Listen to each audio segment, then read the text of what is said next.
ನಮಸ್ಕಾರ ವೀಕ್ಷಕರೇ, busy plus ಪಕ್ಕಾ ಸುದ್ದಿ ವಾಹಿನಿಯ ಸುದ್ದಿ ಬೆಳಕಿಂಡಿಗೆ ಸ್ವಾಗತ. ನಾನು ನಿಮ್ಮ ವಾಹಿನಿಯ ವರದಿಗಾರ ಸಂಗಮೇಶ್ ಕುಶಿಗಿರಿ. ಮಕ್ಕಳ ಸುರಕ್ಷತೆ ಕಾಪಾಡಬೇಕಾದ ಖಾಸಗಿ ಶಾಲೆಯೊಂದು ನಾಯಿಗಳ ಪೋಷಣೆಗೆ ಮುಂದಾಗಿದ್ದು, ಅದೇ ಶಾಲೆಯ ವಿದ್ಯಾರ್ಥಿನಿ ಮೇಲೆ ನಾಯಿಯೊಂದು ದಾಳಿ ನಡೆಸಿ ಗಾಯಗೊಳಿಸಿದ ಘಟನೆ ಕುಷ್ಟಗಿ ಪಟ್ಟಣದಲ್ಲಿ ತಡವಾಗಿ ಬೆಳಕಿಗೆ ಬಂದಿದೆ. ಪಟ್ಟಣದ ಶಾಖಾಪುರ ರಸ್ತೆ ಶ್ರೀ ಅಡವಿಮುಖ್ಯ ಪ್ರಾಣೇಶ ಅಡವಿರಾಯ ದೇವಸ್ಥಾನ ಬಳಿಯ ಶ್ರೀ ರಾಮಕೃಷ್ಣ ಪರಮಹಂಸ ಕಿರಿಯ ಹಾಗೂ ಹಿರಿಯ ಪ್ರಾಥಮಿಕ ಶಾಲೆಯಲ್ಲಿ ಫೆಬ್ರವರಿ 17ರಂದು ಈ ಘಟನೆ ಸಂಭವಿಸಿದೆ. ಪಟ್ಟಣದ ನಿವಾಸಿ ಬಸವರಾಜ ವಡಿಗೇರಿ ಎಂಬುವರ ಪುತ್ರಿ 3ನೇ ತರಗತಿ ಓದುತ್ತಿರುವ ಅನುಶ್ರೀ ಎಂಬ ಬಾಲಕಿ ಮೇಲೆ ನಾಯಿ ದಾಳಿ ಮಾಡಿ ಎಡಗಾಲನ್ನು ಬಲವಾಗಿ ಕಚ್ಚಿ ಗಾಯಗೊಳಿಸಿದೆ. ಆತಂಕಗೊಂಡ ಪಾಲಕರು ಮಗಳನ್ನು ಆಸ್ಪತ್ರೆಗೆ ಸೇರಿಸಿ ಚಿಕಿತ್ಸೆ ಕೊಡಿಸಿದ್ದಾರೆ. ನಂತರ ಶಾಲೆಗೆ ತೆರಳಿ ವೀಕ್ಷಣೆ ಮಾಡಿದಾಗ ಶಾಲೆಯ ಕಾಂಪೌಂಡ್ ಒಳಗಡೆ 7-8 ನಾಯಿಗಳು ಇರುವುದನ್ನು ಕಂಡು ಮಕ್ಕಳಿಗೆ ಸುರಕ್ಷತೆ ಕುರಿತು ಶಾಲಾ ಮುಖ್ಯಸ್ಥೆಯನ್ನು ವಿಚಾರಿಸಿದ್ದಾರೆ. ಮಕ್ಕಳ ಸುರಕ್ಷತೆ ಜೊತೆಗೆ ನಾಯಿಗಳ ಸುರಕ್ಷತೆ ಸಹ ಮಾಡಲಾಗುತ್ತಿದೆ. ಅವುಗಳು ಕೂಡ ಜೀವಿಗಳಾಗಿದ್ದು ಅವುಗಳನ್ನು ಸಲಹುತ್ತಿದ್ದೇವೆ. ಅಚಾನಕ್ಕಾಗಿ ಈ ಘಟನೆ ನಡೆದಿದೆ ಎಂದು ಸಮಜಾಯಿಷಿ ನೀಡಿದರು. ಆದರೆ ನಾಯಿಗಳನ್ನು ಬೇರೆಡೆ ಹಸ್ತಾಂತರಿಸಲು ಮುಂದಾಗುತ್ತಿಲ್ಲ ಎಂದು ಆರೋಪಿಸಿ ಬಾಲಕಿಯ ತಂದೆ ಬಸವರಾಜ ವಡಿಗೇರಿ ಮಾಧ್ಯಮಕ್ಕೆ ದೂರು ನೀಡಿದರು. ಸಂಬಂಧಿಸಿದ ಪುರಸಭೆ ಹಾಗೂ ಶಿಕ್ಷಣ ಇಲಾಖೆ ಅಧಿಕಾರಿಗಳು ಶಾಲೆಗೆ ಭೇಟಿ ನೀಡಿ ಪರಿಶೀಲಿಸಬೇಕು. ಮಕ್ಕಳು ಊಟ ಮಾಡುವ ತಟ್ಟೆಯ ಮೇಲೆ ನಾಯಿಗಳು ಬಾಯಿ ಹಾಕುತ್ತಿವೆ. ಅವುಗಳೊಂದಿಗೆ ಮಕ್ಕಳು ಶಾಲೆಯಲ್ಲಿ ಕಾಲ ಕಳೆಯಲು ಭಯಭೀತಿಗೆ ಒಳಗಾಗಿವೆ. ತಮ್ಮ ಮಗಳ ಮೇಲೆ ನಾಯಿ ದಾಳಿ ಮಾಡಿದರೂ ಶಾಲೆಯ ಮುಖ್ಯಸ್ಥೆ ಏನೂ ನಡೆದಿಲ್ಲ ಎಂಬಂತೆ ವರ್ತನೆ ಮಾಡುತ್ತಿದ್ದಾರೆ. ಅಧಿಕಾರಿಗಳು ವಿಚಾರಣೆ ನಡೆಸಿ ನಾಯಿಗಳನ್ನು ಬೇರೆಡೆ ಸ್ಥಳಾಂತರಿಸಬೇಕು ಎಂದು ಒತ್ತಾಯಿಸಿದರು.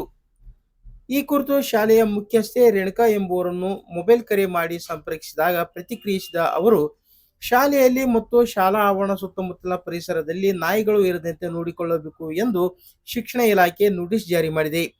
ಈ ಮುನ್ನ ನಿರ್ಮಾಣ ಹಂತದ ನಮ್ಮ ಶಾಲೆಯ ಕಟ್ಟಡದಲ್ಲಿ ನಾಯಿಯೊಂದು ಮರಿ ಹಾಕಿತ್ತು. ಶಾಲೆ ಆರಂಭವಾದಾಗ ಮರಿಗಳನ್ನು ರಕ್ಷಣೆ ಮಾಡಲಾಯಿತು. ಸದ್ಯ ಅವು ಬೆಳೆದು ದೊಡ್ಡವಾಗಿವೆ. ಹಾಗಾಗಿ ಅವು ಶಾಲೆಯ ಆವರಣವನ್ನು ಬಿಟ್ಟು ಹೋಗುತ್ತಿಲ್ಲ. ಅವುಗಳಿಂದ ಮಕ್ಕಳಿಗೆ ತೊಂದರೆಯಾಗಿಲ್ಲ. ಅಚಾನಕ್ಕಾಗಿ 3ನೇ ತರಗತಿ ವಿದ್ಯಾರ್ಥಿನಿ ಮೇಲೆ ದಾಳಿಯಾಗಿದೆ.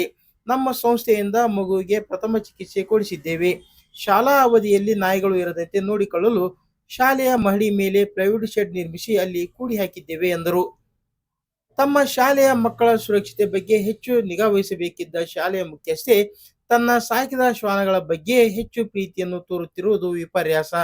ಈ ನಿಟ್ಟಿನಲ್ಲಿ ಸಂಬಂಧಿಸಿದ ಇಲಾಖೆಯ ಅಧಿಕಾರಿಗಳು ಗಮನ ಹರಿಸಿ ಮಕ್ಕಳ ರಕ್ಷಣೆಗೆ ಕ್ರಮ ಕೈಗೊಳ್ಳಬೇಕಿದೆ ಎನ್ನುತ್ತಾರೆ ಶಾಲೆಯ ವಿದ್ಯಾರ್ಥಿಗಳ ಪಾಲಕ ಸಮೂಹ. ನಮಸ್ಕಾರ, ನಾನು ಬಸವರಾಜ್ ವಡ್ಡಿಗೇರಿ ಮಾತಾಡ್ತಾ ಇರೋದು ಕುಷ್ಟಗಿಲಿಂದ. ಇದೇ ದಿನಾಂಕ 17/2/2026ರಂದು ಶಾಲೆಯಲ್ಲಿ ನಾಯಿ ಕಚ್ಚಿದೆ. ಶಾಲೆಯ ಆವರಣದ ಸುತ್ತಮುತ್ತ ಮತ್ತು ಶಾಲೆಯೊಳಗೆ ಒಂದು 6ರಿಂದ 7-8 ನಾಯಿಗಳಿವೆ. ಅದು ಶಾಲೆಯವರು ಅಧ್ಯಕ್ಷರೇ ಒಂದಿಷ್ಟು ನಾಯಿಗಳನ್ನು ಜೋಪಾನ ಮಾಡುತ್ತಿದ್ದಾರೆ. ಆದ ಕಾರಣ ಮೊನ್ನೆ ಅದೇ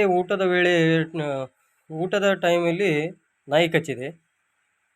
ಮೇಡಮ್ ಅವರಿಗೆ ಹೋಗಿ ಹೇಳಿದ ಕಾರಣ ಅವರು ಯಾವ ಥರ ಮಾತಾಡ್ತಾ ಇದ್ದಾರೆ ಅಂದರೆ, ನಾಯಿಗಿದ್ದಂಥ ಬೆಲೆ ಮಾನವರಿಗಿಲ್ಲ, ಅಷ್ಟು ಇದೇ ಥರ ಮಾತಾಡ್ತಾ ಇದ್ದಾರೆ, ಕೋಪದಲ್ಲಿ ಮಾತಾಡ್ತಾ ಇದ್ದಾರೆ. ಆಮೇಲೆ ನಾವು ಆ ನಾಯಿನ ರಿಮೂವ್ ಮಾಡಂದರೆ ಮಾಡ್ತಾ ಇಲ್ಲ.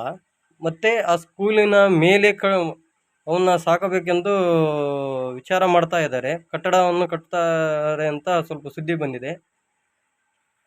ಈಗ ಕಳೆದು 8 ದಿನ ಆದರೂ ಕೂಡ ಆ ಮೇಡಮ್ ಅವರು ಅದೇ ಥರನ ಬಿಹೇವ್ ಮಾಡಕತ್ತಿದ್ದಾರೆ. ಅದಕ್ಕೆ ಒಟ್ಟು ಯಾವುದೇ ಥರ ರೆಸ್ಪಾನ್ಸಿಬಲ್ ಇಲ್ಲ. ಇದು ದಯಮಾಡಿ ಇದಕ್ಕೆ ಯಾವ ಥರ ಸೊಲ್ಯೂಷನ್ ಬೇಕು, ಯಾವುದೇ ಥರ ಅಧಿಕಾರಿಗಳಿದ್ದಾರೆ, ಪುರಸಭೆದವರಾಗಲಿ ಬೇರೆ ಯಾವುದೇ ಅಧಿಕಾರಿಗಳಿದ್ದರೂ ಕೂಡ ಅವನ್ನ ಬಂದು ಹಿಡಿದುಕೊಂಡು ಹೋಗ್ಬೇಕಂತ ದಯಮಾಡಿ ಕೇಳ್ತಾ ಇದ್ದೇನೆ. ಶ್ರೀ ರಾಮಕೃಷ್ಣ ಪರಮಹಂಸ ಶಾಲೆ ಅಡವಿರಾಯನ ಗುಡಿ ಹತ್ತಿರ, ಶಾಖಾಪುರ ರಸ್ತೆ ಅಡವಿರಾಯನ ಗುಡಿ ಹತ್ತಿರ. ಒಟ್ಟಿನಲ್ಲಿ 500ರಿಂದ 600 ವಿದ್ಯಾರ್ಥಿಗಳು ಅದರಲ್ಲಿ ಓದ್ತಾ ಇದ್ದಾರೆ. ಪ್ರತಿದಿನ ತೊಂದರೆ ಅನುಭವಿಸ್ತಾ ಇದ್ದಾರೆ ಒಂದಲ್ಲ ವಿದ್ಯಾರ್ಥಿಗಳು. ಇದನ್ನು ಮೇಲಧಿಕಾರಿಗಳು ಸ್ವಲ್ಪ ಗಮನಕ್ಕೆ ತಂದು ದಯಮಾಡಿ ಅವನ್ನ ರಿಮೂವ್ ಮಾಡುವಂಥ ಪ್ರಯತ್ನ ಮಾಡಬೇಕು. ನಮಸ್ಕಾರ.